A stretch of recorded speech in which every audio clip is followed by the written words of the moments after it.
আসসালামু আলাইকুম। কেমন আছেন সবাই? আশা করি আল্লাহর রহমতে ভালোই আছেন। হঠাৎ করে শক্তি ফোন দিয়ে বলল, সুমন ভাই আমার বাসায় চলে আসেন। তারপর আমি শক্তির বাসায় আসলাম। তারপরে সবাই মিলে বলল, চলেন, অনেক দিন হয়েছে কিছু আয়োজন করে খাওয়া দাওয়া হয় না। কি রান্না করে খাওয়া যায়? তারপর সবাই মিলে সিদ্ধান্ত নিলাম। আর কি রান্না করলাম এটা ভিডিওর শেষে দেখতে পারবেন।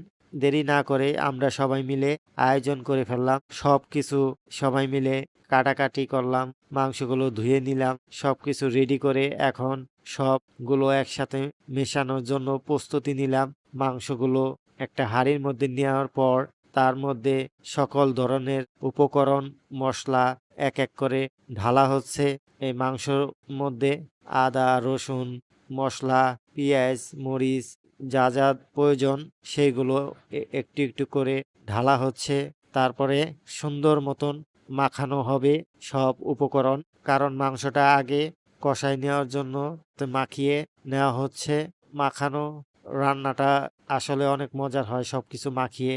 সেটা রান্না করে খাইলে অনেক টেস্ট, অনেক মজা। আর আমি এক পাশ থেকে ভিডিও করে নিতেছি।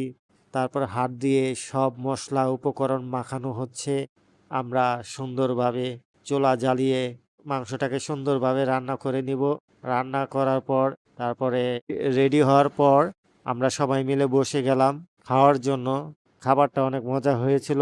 আর ভিডিওটা কেমন হলো অবশ্যই কমেন্ট করে জানাবেন। সবাই ভালো থাকবেন, সুস্থ থাকবেন এই দোয়াই করে মহান আল্লাহর কাছে। আসসালামু আলাইকুম।